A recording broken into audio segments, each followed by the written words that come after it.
everybody, and welcome back to the channel. In today's video, we are going to be making some beeswax mullein torches. Super cool!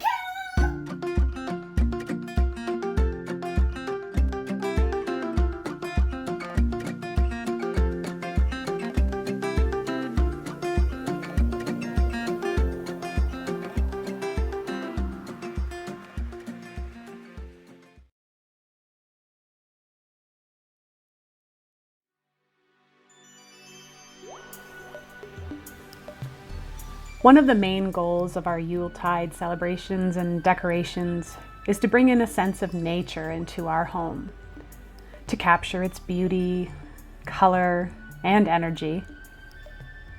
We often think of our ancestors during these months, in wonderment of what life would have been like in those times.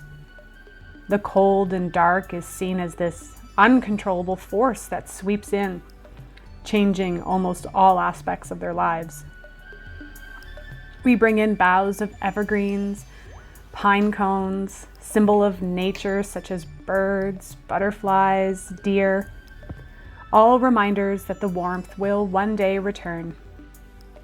There is a joy in the simplicity of this, that something as simple as orange slices can bring the tree to life. The dazzling colors and smells, the warmth of the hearth, the enchantment of gnomes and fairies from a time long forgotten.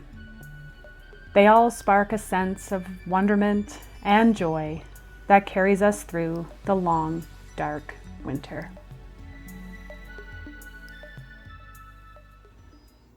So before the last storm we had, I went outside and I rescued a bunch of our old mullein stalks that we had around the property. These. Yeah, like those. This is a mullein stalk. That's right. And so if you would like to learn more about the medicinal properties of mullein, I will link the video I made this summer right up here. But what you need to know for this is that mullein is a biennial. Do you remember what a biennial means? It means the mullein's life cycle is 2 years. That's right. In its first year, it's going to produce this big basil leaf rosette with fuzzy leaves that are reminiscent to lamb's quarters, or sorry, not lamb's quarters, lamb's ears, but much larger. And then in its second year, it produces this really tall flowering spike. So when you harvest the flowering spikes after they've died, you know that you're not killing the plant because it's at the end of its life cycle, right? Yes. So yeah, it's already dead, exactly.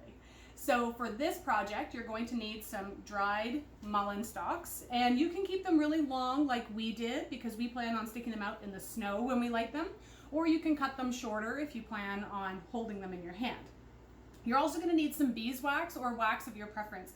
I actually have an old beeswax candle that just won't burn properly, so instead of being sad about it, I'm going to melt down the candle and use the wax for this.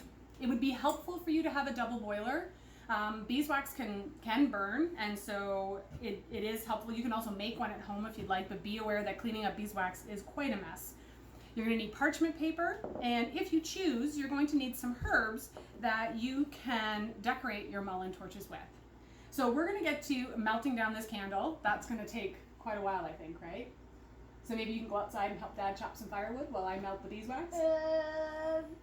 I just volunteered him for work. He didn't realize it needed to be done. So I will get to melting the beeswax, and once it's ready to pour, I'll show you how to finish the final steps.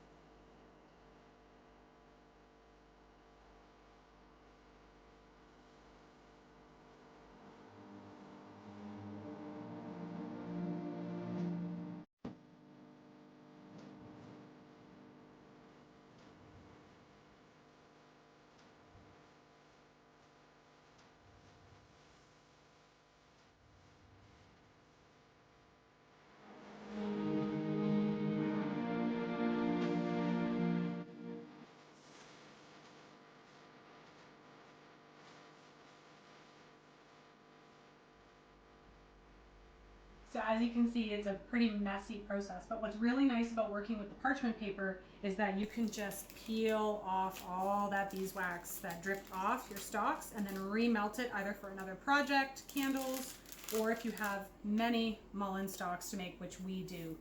I definitely recommend pressing the herbs into the beeswax. Sprinkling them on doesn't really seem to help them stick in any way, shape, or form. And you'll just want to kind of rotate your mullein as you're pouring your wax on. So didn't those turn out really neat? I even made a few little baby ones just to try them out, and they burned really, really nicely. I'm excited to light the first one tonight and show you guys how they turn out. And thank you again for joining me as we explore some more of our Yuletide winter traditions. If you haven't seen my videos on making herbal cordials or making herbal inspired decorations, I encourage you to check those out as well. And until next time, this is Corinne from Spirea Herbs, wishing you health and wellness.